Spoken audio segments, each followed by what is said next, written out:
Bonjour à toutes et à tous et soyez les bienvenus dans cette vidéo intitulée l'hypnose oui mais, dans laquelle je vais vous parler de 6 idées reçues qui pourraient éventuellement ou pas, on va voir, caractériser l'hypnose. Avant cela, vous pouvez vous abonner à mes vidéos gratuitement. Vous avez le lien pour vous abonner qui figure dans la description de cette vidéo. Vous allez ainsi pouvoir recevoir gratuitement des vidéos dans lesquelles je traite d'hypnose. Je suis David Vigneron, infirmier diplômé d'État, formateur en hypnose médicale et clinique, spécialisé dans la prise en charge de la douleur. Première idée reçue, vraie ou fausse, on va voir tout de suite. L'hypnose, eh bien, c'est de l'ésotérisme. Alors cette idée reçue, peut-être qu'elle fait partie de l'inconscient collectif, elle est absolument fausse puisque l'hypnose est tout sauf de l'ésotérisme. Ce sont des techniques avant tout conversationnelles. Vous avez peut-être vu de l'hypnose de spectacle, là aussi ce n'est pas de l'ésotérisme. Ce ne sont pas des comédiens, ce ne sont pas des charlatans. C'est également ce qui se passe dans les blocs opératoires, dans les cabinets de consultation en situation d'urgence, dans les lits d'hôpitaux, etc. Simplement, les techniques sont différentes et soyons clairs avec ça, l'hypnose n'est pas de l'ésotérisme et l'hypnose aujourd'hui est démontrée via à peu près 8000 publications médicales et scientifiques à ce jour, et ces publications médicales et scientifiques démontrent les bienfaits de l'hypnose. Donc c'est pas un truc qui vient du ciel, un don de Dieu, je sais pas quoi. Hypnose et ésotérisme, absolument pas, et tout le monde est capable d'apprendre et de pratiquer l'hypnose, donc il ne s'agit absolument pas d'un don. Deuxième idée reçue, quand je suis en état d'hypnose, eh bien le praticien fait ce qu'il veut de moi. Alors évidemment non, ça ne fonctionne pas comme ça, même si c'est ce que vous avez pu éventuellement voir en spectacle ou à la télévision ou dans des cabarets.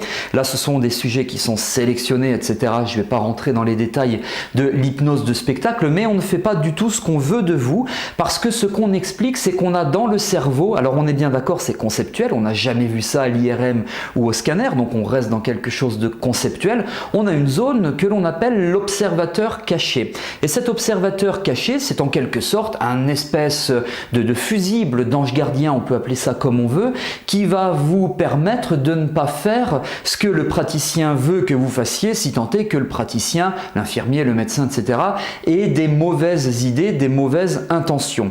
Alors moi j'ai testé un jour avec une amie qui avait entièrement confiance en moi, elle a toujours confiance en moi aujourd'hui, tant mieux, et je lui dis voilà, je vais te mettre en état d'hypnose et je vais te piquer ta carte bancaire et tu vas me donner le code de la carte bancaire.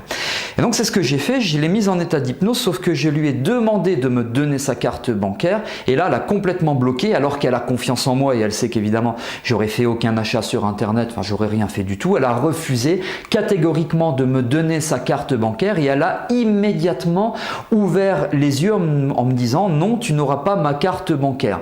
Donc on ne peut pas faire ce qu'on veut à partir du moment où la personne ne veut pas qu'on réalise certaines choses sur elle. Ça ne fait pas partie de ses valeurs, elle a eu une mauvaise expérience au regard de cela, etc., etc., ou tout simplement elle a peur ou pas confiance en vous. Donc on ne peut pas faire ce qu'on veut des sujets en état d'hypnose. Mais quand on a un patient qui est sur une table, au bloc opératoire, dans un lit d'hôpital, qui est allongé au sol parce qu'elle vient de tomber et puis qu'on est urgentiste, etc., cette personne est dans l'attente de quoi? Eh bien dans l'attente d'aller mieux, d'avoir moins peur, de ne pas avoir mal, etc., etc.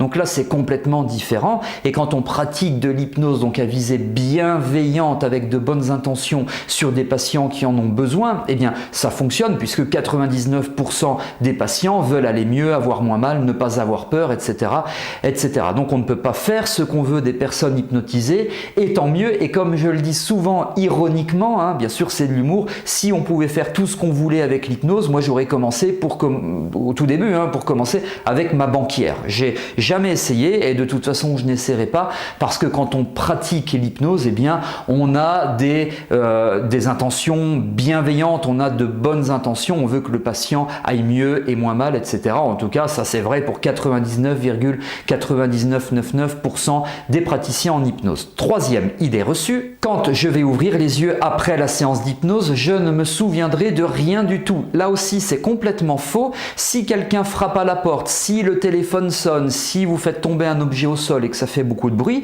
la personne va se souvenir de tout. Alors attention, un petit bémol ceci étant, quand je dis va se souvenir de tout, de tout sauf de ce que vous avez cherché à défocaliser. Si vous êtes sur un soin, par exemple, votre patient n'est pas sous anesthésie générale et vous allez procéder, le chirurgien va procéder à une thyroïdectomie, donc l'ablation de la thyroïde, eh bien le but est que votre patient défocalise de la douleur, du stress, du bistouri, enfin de tout le geste chirurgical au sens large du terme. Donc est-ce qu'il va se souvenir de ce qui s'est passé au niveau du cou, au niveau des bips du scope, au niveau etc. Évidemment non, parce que vous avez défocalisé votre patient. Le but est de l'amener dans un lieu de bien-être, un souvenir agréable avec des techniques hypnotiques. Et le but est qu'il se souvienne de tout ça, hein, de la mer, de la plage, de la montagne, de là où il était, en bref, de son lieu de bien-être.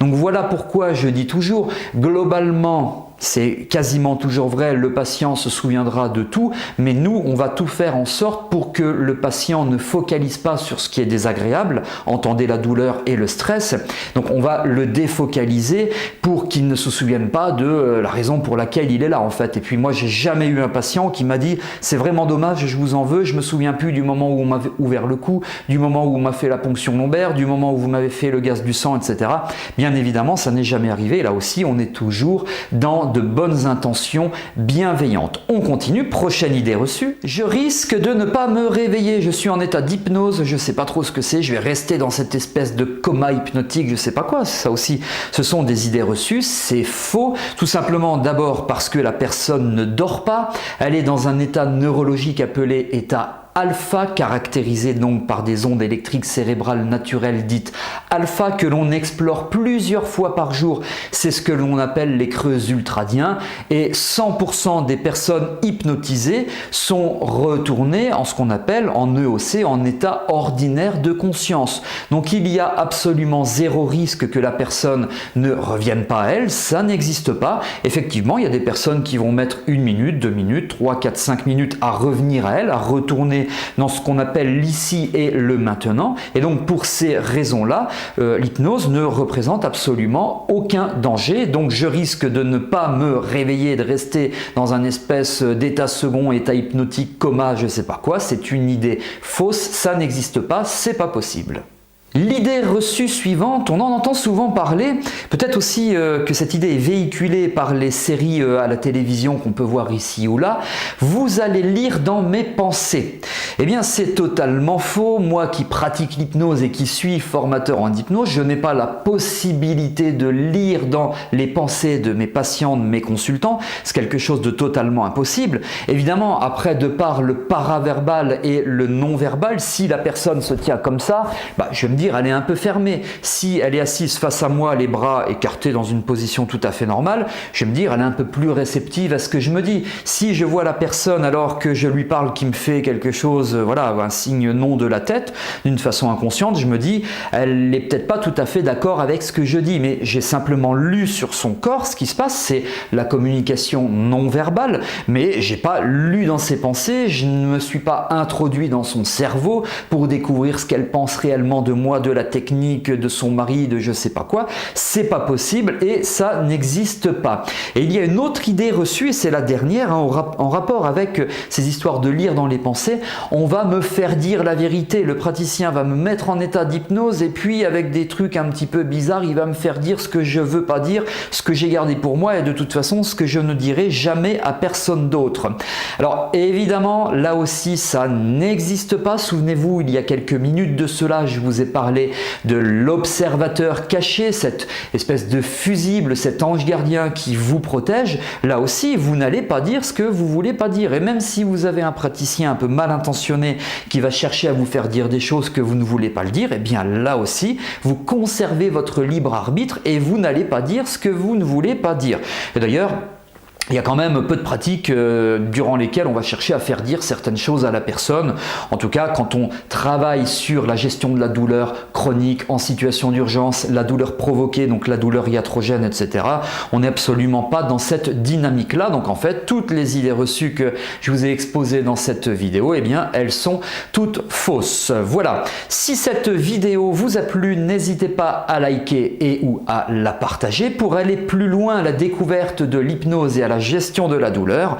Je vous propose d'assister à une web conférence gratuite, ce qu'on appelle un webinaire. C'est totalement gratuit. Pour vous inscrire, eh bien, il suffit de cliquer sur le lien qui figure dans la description de la vidéo. Je vous remercie d'avoir été attentif et attentive à cette vidéo. J'espère vous retrouver dans le webinaire dans lequel je vais aller beaucoup plus loin. Vous verrez, il y a tout le programme dans la description de la vidéo. Je vous remercie et je vous dis à très bientôt.